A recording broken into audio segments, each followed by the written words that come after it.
Hello, my name is Amanda, and today I will be instructing on how to properly promote neighborhood safety on a billboard.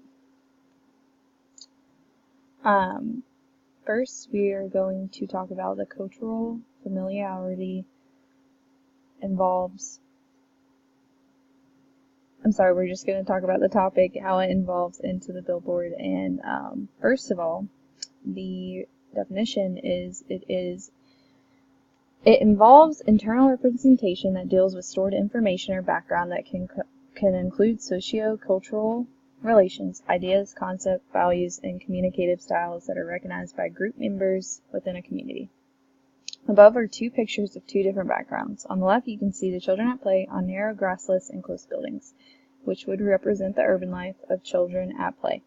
On the right, you can see children on a grassy area and playing with football, which is more of the suburbs and what gives you the visual for each side.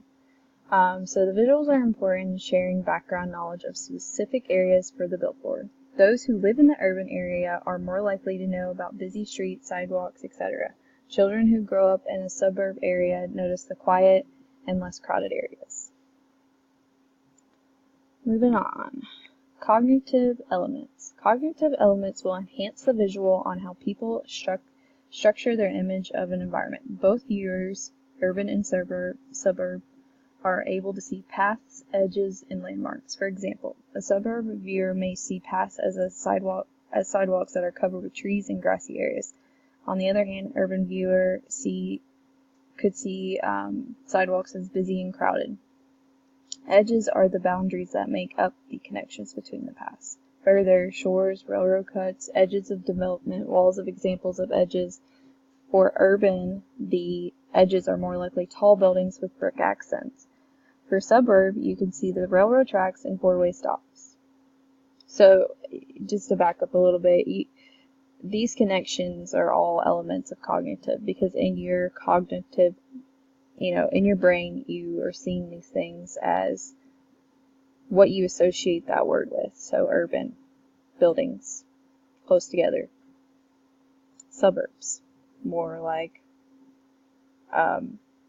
grassy, and you're more likely to have four-way stops and things like that. Landmarks are physical objects, such as building, sign, store, or mountain.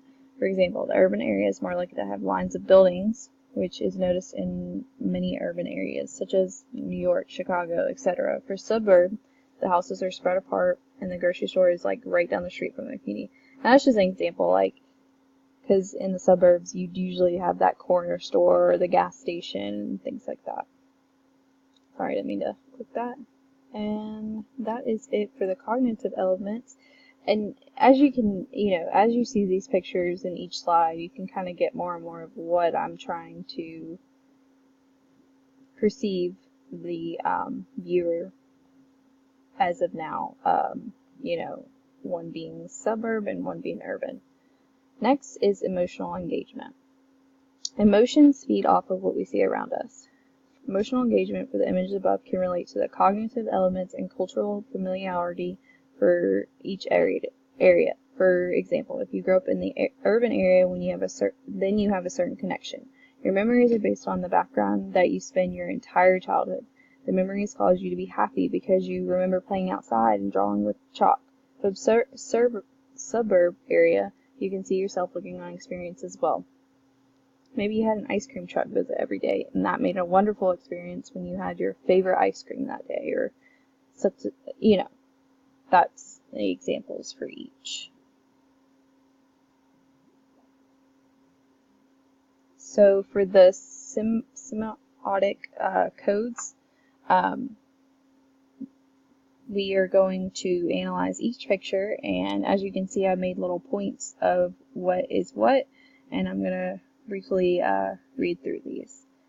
So number 1, the children playing in the street represents the safety of the neighborhood. This is example of metatonic code. Metatonic code is a collection of signs that cause the viewer to make assumptions or assumptions.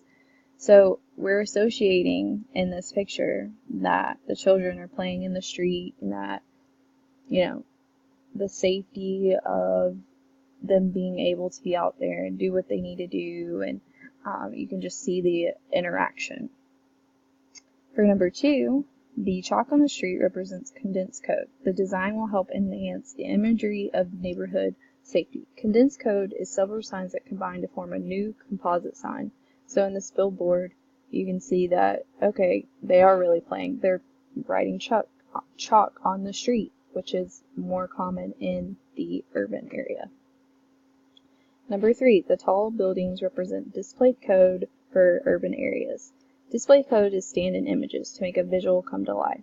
So the buildings are there and they're placed in the image to represent the code. So without them, you wouldn't know that this is an urban area, but with them, you do. Number 4, the front lawn represents a display code for suburb areas. You know the detail will make the viewer understand the type of environment. So yeah, so like in suburb, you're more likely to see houses that are, I mean, they're close together, but they're spread apart more, and you can see the grassy areas. Number 5, the children playing with a football outside with trees and cars parked in the driveway represents metonymic code. The viewer will assume the children are in the suburb area due to the environment in the image. So yeah, you can see them playing, and the trees are going to represent more of the suburb area and give that kind of vibe, and then the car parked in the driveway, and then playing with the football. I'm going to end this right here. My references are down here, and I'm also going to link this video. Thank you for listening, and hope to have you listen in on the next one. Thank you.